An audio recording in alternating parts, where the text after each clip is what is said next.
All right, good evening, everyone. We'll go ahead and get started here in a moment. Glad to see you all here for the last equipping night of the spring of the school year. We'll be back in probably September, will be the first one when we're back. But just a reminder of what we're trying to do at Equipping Nights. Our mission is forming a biblical worldview from all of Scripture to all of life. Essentially, no part of the Bible is off limits, as it never should, but also no topic is off limits. There may be some more helpful than others, but we're willing to talk about anything from a biblical perspective. And we're finishing up kind of a two-parted lesson on emotions. Now, someone did ask me if I missed the last one, am I going to be okay here? Yes, you'll be fine. You don't have to see the first movie, though if you do see the first movie, I think the second one will be even better. But back in late March, we talked about the emotional life of Jesus, and essentially our main point there. And remember, during this time, it was the Lent season. We were approaching Easter, so it was very fitting to talk about the humanity of Jesus. And part of Jesus' humanity is not only that he was physically flesh and blood, but he had a full human nature, a human mind, that he experienced human emotions, and we really saw how the emotional experiences and especially the emotional sufferings of Jesus were actually quite essential to our salvation because they make up a part of his full humanity. So last time was the emotional life of Jesus. Tonight is the emotional life of a Christian. The emotional life of a Christian. First, I do like to cite my sources, not only because it's fair and good, but also because it can be helpful to you. The two biggest influences on this talk, and what I hope will be good influences for you, are these two books. I'll put them up on the screen. The first is called Untangling Emotions. It's this book in yellow. This is probably the biggest influence on what you're going to hear tonight, but it's written by a pastor as well as a biblical counselor on looking at the human emotional experience from a biblical perspective, and I think they are very thoughtful and also as thorough as they can be in about a 200-page book that's also very readable. So I'd highly recommend Untangling Emotions. And then the second book, the one in... Is it the what? Oh, the author of Untangling Emotions is J. Alasdair Groves and Winston T. Smith. So Alasdair Groves is part of CCEF, that counseling group, if you're familiar with them. And then Winston Smith is an Anglican pastor who graduated from Westminster Seminary. And then the book in black is called The Cry of the Soul. It's by a guy named Dr. Dan Allender and then Dr. Tremper Longman. So Dan Allender is also a counselor, and then Tremper Longman is an Old Testament scholar. And this book focuses on emotions, and it especially relates to the Psalms. So it talks about how the Psalms of the Bible are a biblical expression of the human emotional experience and how we can use the Psalms to process and navigate our own emotions. I would highly recommend both of these books. Both of these books are deep, but also very readable and very practical as well. And if you want to see these up close or want more questions or even to just look through and skim the book, be my guest, come talk to me afterwards. But you may be wondering, why is this topic even worth talking about? Well, if you didn't know already, your life is full of emotion. Our experience as human beings is full of emotion. We can still remember our emotions from those like those highlight episodes of our life. We can still remember how we felt when we reached certain milestones, like our graduation, or meeting our spouse for the first time, marrying our spouse, or maybe even perhaps the pain of losing a spouse. We remember what it feels like to have our first child. And some of us we remember what it's like to have our first child move out of the home, or to have all of our children move out of the home and become empty nesters for the first time. From the most pleasant feelings to the most dreaded feelings, our lives are full of emotions. But these feelings don't only happen on the memorable days. Even the most mundane, ordinary, forgettable days are actually full of many emotional experiences, most of which we're not even aware of. There was one online source, if you look at the slide up here, that estimated that we have more than 400 what they call emotional experiences every day. So you experience something that triggers some sort of emotional response. They estimate we experience more than 400 of those. So for the hours that we're awake, that's more than 25 emotional experiences every hour, which is almost one every other minute. And to make it even more complicated, we're often feeling multiple emotions at the same time. You may be in a season of sadness, but you actually experience a glimmer of happiness in just a small form. And how do those two emotions interact with each other? Now, hearing this, you may say, well, I'm just not that emotional of a person. But I would say the question is not if you are emotional. You are a human being, so you are emotional. The question is maybe some of us are more driven by our emotions than others. Maybe some of us waver in our emotions more than others, but we're all emotional beings. We all experience emotions on some level. And most of us, I believe if you took every single human being and if you had to put them in a category, this is at risk of oversimplification, but I think there's two major pitfalls that we can fall into, not only as Christians, but just as human beings, as to how we normally react to our emotions. So I think these are the two main ways that we tend to react to our emotions. The first is stoicism and suppression. We internalize and suppress our feelings. We might even think of expressing emotion as a sign of weakness. Especially us men, we might think to be truly masculine is to not express our emotion, especially if it's an emotion like sadness. In fact, one of the major tenets of Zen Buddhism is to distance yourself from the world because the world is full of suffering. So that's one way to react to our emotions, and actually many Christians struggle with this, especially when it comes to the negative or unpleasant emotions. We might think, okay, if God is always good, then it must be sinful for me to be sad. My week was terrible, but I feel like if I show up to church, I need to show up with a smile on my face, and if someone asks me how I'm doing, the really only acceptable answer is to say, I'm doing good, even when deep down I'm not. I feel like I have to have it, I have to look like I have it all together. Stoicism and suppression. So according to, and again, I'm not talking about the philosophy of Stoicism as I am just kind of the posture of being a stoic in your emotions. But according to this view, and you might not think this consciously, but if you respond to emotions in this way, you might think that emotions are a curse. Like, man, life would be so much easier if I just didn't have to deal with these emotions, especially the hard ones. But there's an opposite error that many of us fall into, and I think this is a very prominent one in the culture today, and that is hyper-emotionalism. This idea that my emotions are always right. Just think of language like, follow your heart, be true to yourself. I am my emotions. I am what I feel. In fact, it's becoming so common that many people will think either explicitly or implicitly that how they feel or what they feel is the most important thing about them. To be truly authentic, I must embrace all of my feelings and do what they tell me to do. If something doesn't feel good, I have a hard time being motivated to do it, even if it's good for me. Now, if I do something that does feel good, then it's hard for me to stop, even if it's bad for me. Now, in extreme cases, we even see this in things like gender dysphoria. I feel like a woman, therefore I am a woman. That is one specific example of a kind of hyper-emotionalism. Now, Christians, true Christians that love the Lord can also struggle with this posture towards emotions. Sometimes we make our feeling the most important thing about our faith. I don't feel like reading my Bible, so it would be inauthentic if I actually read it just out of discipline. I'm not really feeling anything from the sermon, so is God actually working through it? I'm not feeling anything from the music here. Am I actually worshiping? Is my faith even real if I'm not feeling it?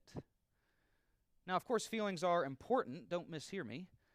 But according to hyper-emotionalism, emotions are always right. So emotions are important. We wouldn't be here having this conversation if they weren't, but they aren't everything.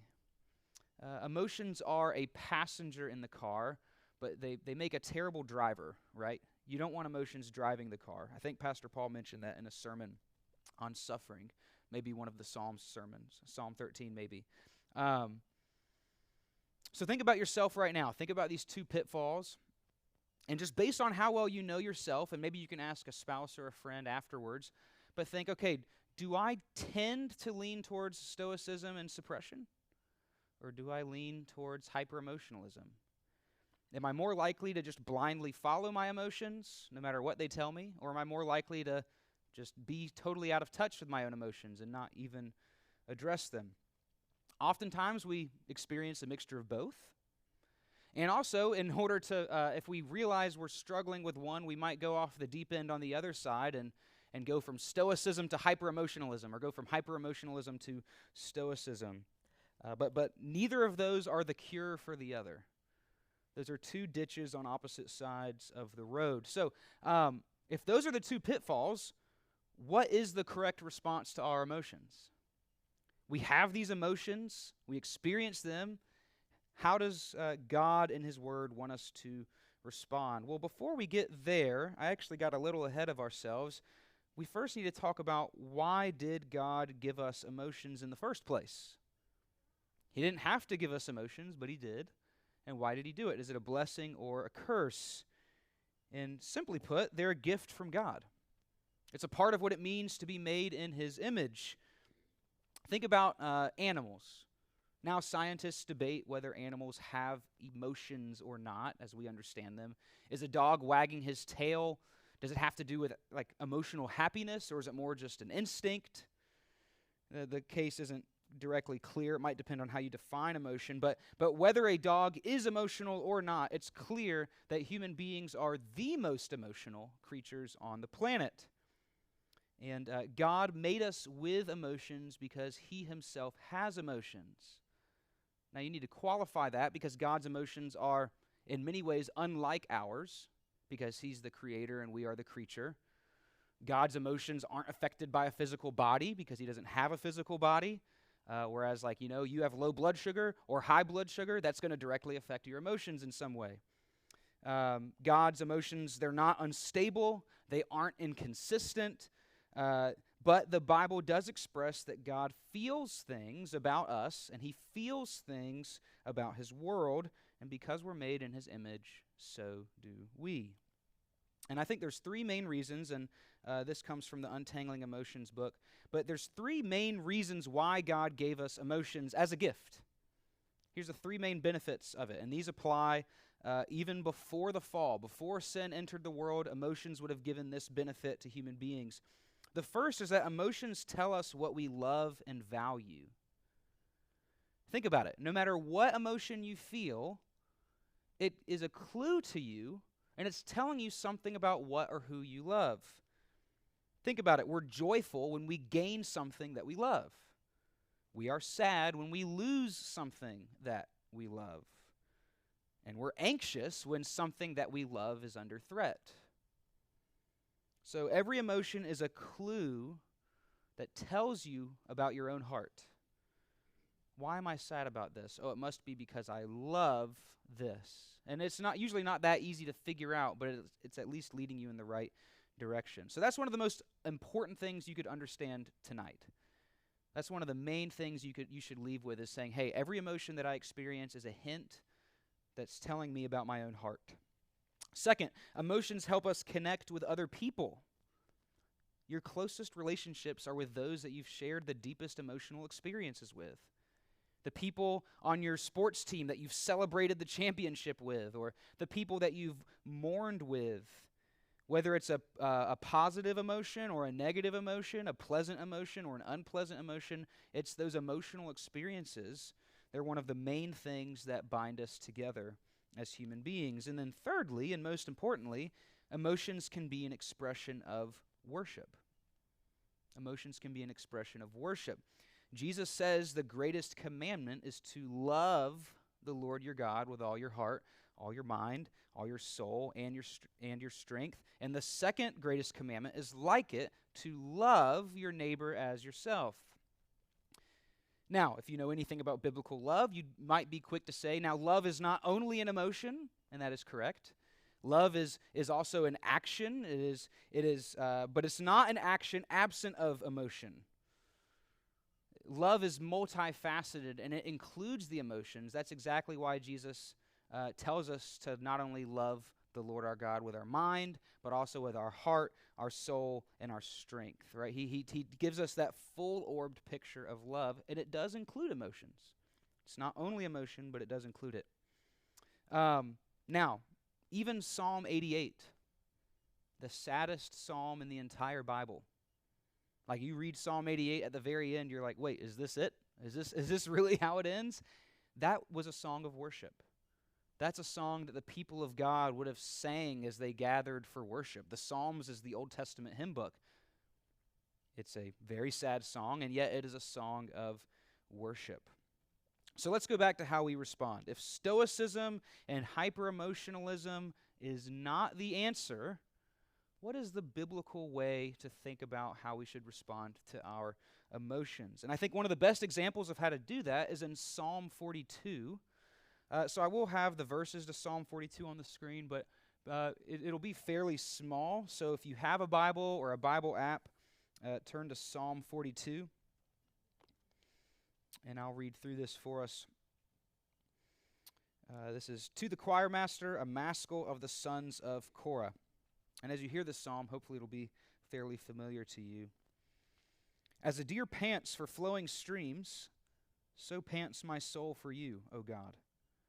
My soul thirsts for God, for the living God. When shall I come and appear before God? My tears have been my food day and night, while they say to me all the day long, 'Where is your God?'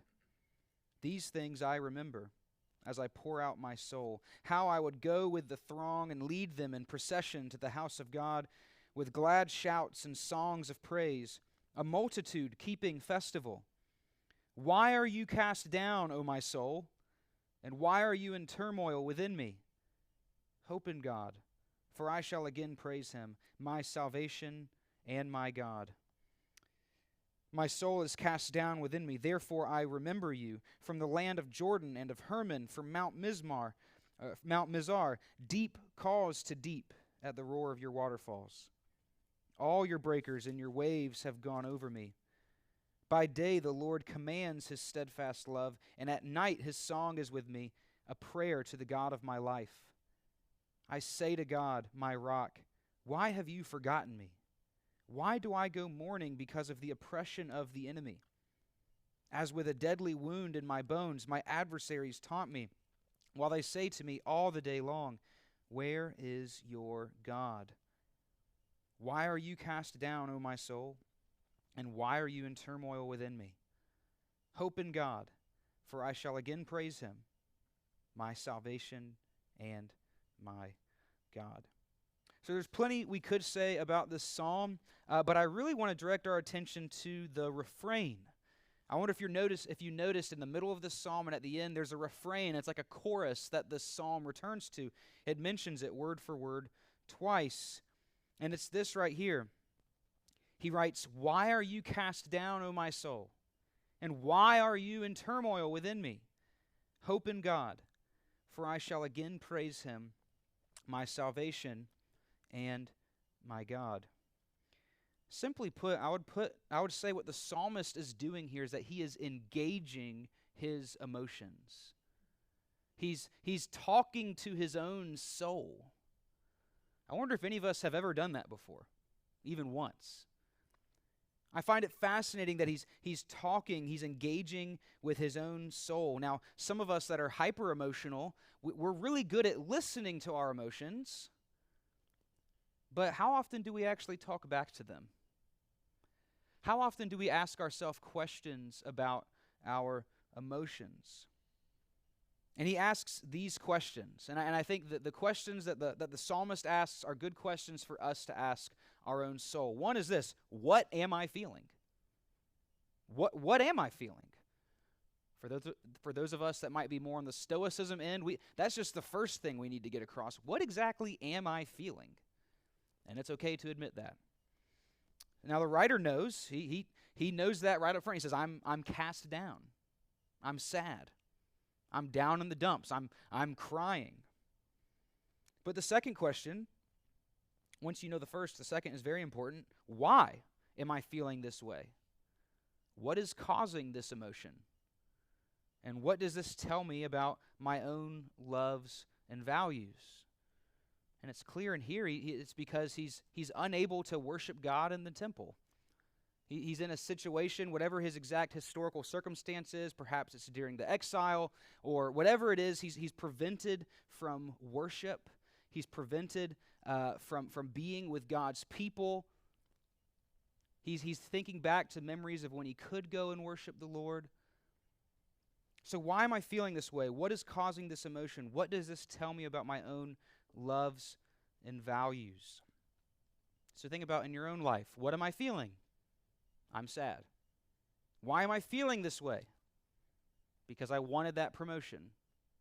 Well, why are you sad about not getting that promotion? Dig a little deeper. Well, I'm sad because I think I deserved that promotion.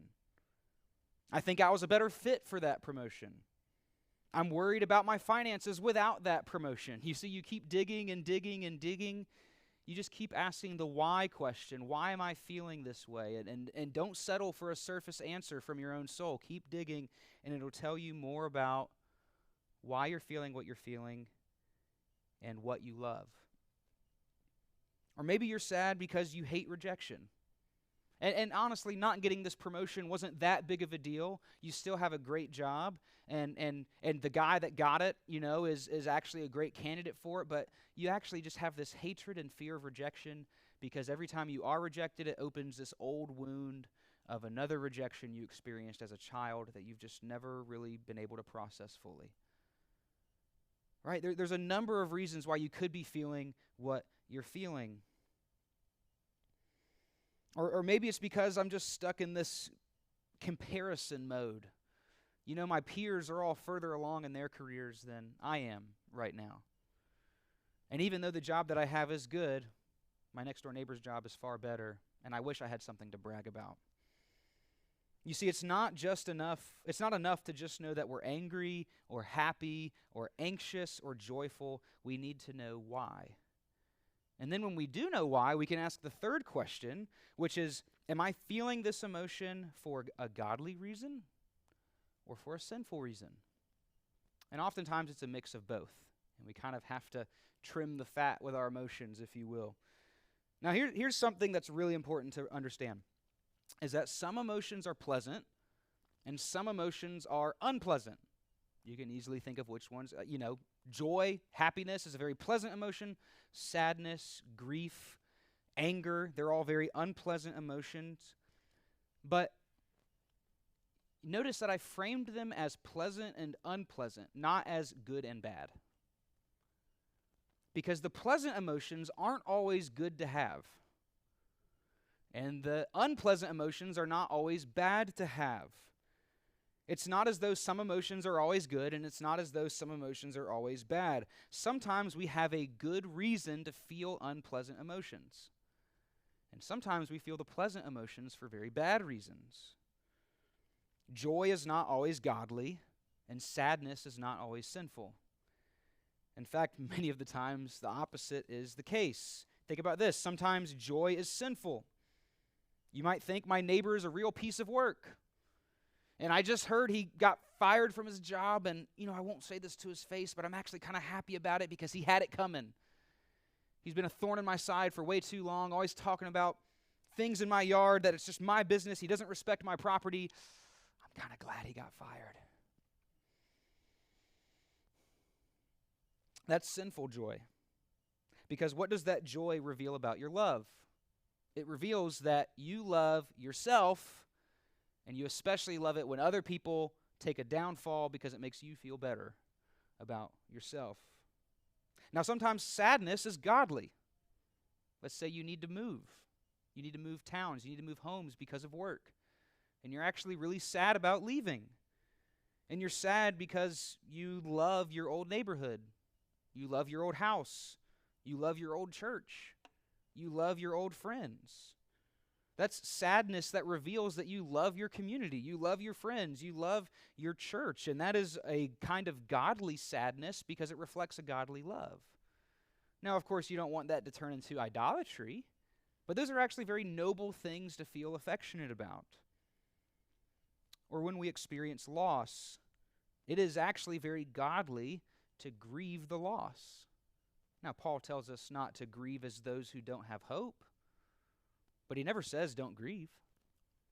He said it's a very good and godly thing to grieve loss because that's what whets our appetite for Jesus to come back, for death to be defeated once and for all, for the resurrection of the dead, of all the believers to be united once again to Christ. New heavens, new earth. You see, when we grieve death, it reminds us that death is not natural, that death did not exist before the fall. And it makes us crave the return of Jesus even more. So remember how we said emotion is an expression of worship. This applies to both the pleasant emotions and the unpleasant emotions. And what you'll find, especially in the Psalms, is that many times our most unpleasant emotions are some of the most powerful expressions of worship. Your sadness, your fear, your anxiety, your guilt, your shame, they're all meant to push you closer to God. It's not as if you're experiencing one of those emotions, God isn't there saying, well, hey, once you deal with that anxiety of yours, then you're fit to worship me. No, he's saying, come to me all who are weary and heavy laden, and I will give you rest. If you don't believe me, just read the Psalms. Think back to the psalm we just read, Psalm 42, verses 3 and 4. He says, my tears have been my food day and night, while they say to me all the day long, where is your God? These things I remember as I pour out my soul. Think about that language, as I pour out my soul. As I think of perhaps how this feels like to pour out his soul, I can't help but think of there's a kind of a hotel resort that I grew up going to in Myrtle Beach with my family every so often, and they had one of those kids water parks, and you might know what I'm talking about. There's that giant bucket at the top, and it's just like on rotation, filling with